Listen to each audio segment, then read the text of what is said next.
เฮโลสบายดีทุกคนมีไผเคยกินผักตบแด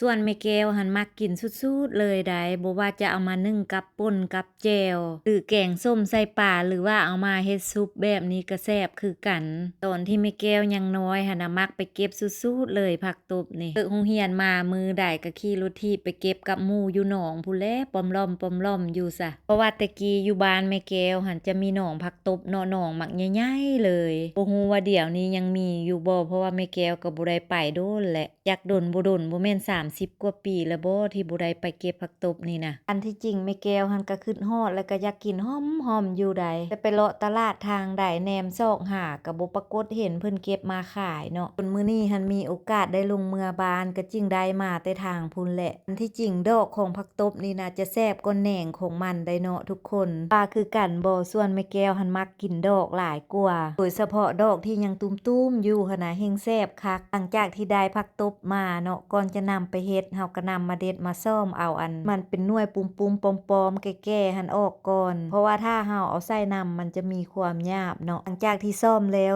เฮาก็นำมาล้างน้ำทำความสะอาดดีๆในการล้างนี่แม่แก้วก็จะล้างอยู่หลายหอบจนกะว่าให้มันสะอาดดีๆพู้นเลยเนาะเพราะว่าผักตบนี้มันเกิดอยู่น้ำอยู่หนองอยู่ตุ่มหันนะก็จึงได้ล้างได้เซอะเอาออกดีๆก่อนหลังจากที่ล้างแล้วเนาะก่อนจะนำไปเฮ็ดซุปแม่แก้วก็จะนำมานึ่งก่อนที่จริงถ้าผู้ใดบ่อยากนึ่งก็สามารถนำไปลวกเอาก็ได้แต่สำหรับแม่แก้วแล้วคิดว่าถ้าเฮานำไปลวกเอาหันน่ะมันจะมีความจืดลงถ้าเฮานำมานึ่งเอาแบบนี้แล้วจะมีความแซ่บหลายกว่าหลังจากที่นึ่งไปกะว่าสุกดีแล้วก็นำมาเทใส่ชามไว้เพื่อให้มันระบายความร้อนออกระยะที่โลท่าพักเย็นเนาะเฮาก็จะนำเอาหัวผักบัวกับหัวกระเทียมมาจี้หรือว่ามามกไฟให้สุกก่อนหลังจากจี้เครื่องหอมสุกดีแล้วก็นำเอางาลงใส่หม้อเพื่อคั่วหลังจากกะว่าคั่วสุกดีแล้วก็นำเอาลงใส่ครกเพื่อตำหลังจากที่ตำงาแล้วก็ตักออกแล้วก็นำเอาเครื่องหอมลงใส่ครกเพื่อตำต่อ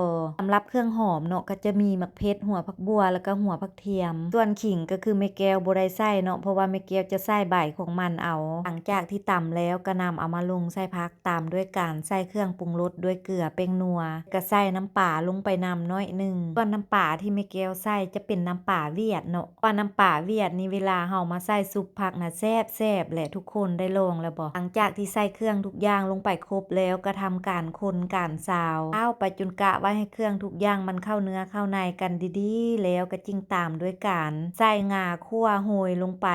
หลังจากที่ใส่งาลงไปแล้วก็ทำการคนการซาวไปต่ออีกจักหน่อยก็จึงตามด้วยการใส่หอมป้อมใบกระเทียมใบขิงแล้วก็หอมเป๋ซอยลงไป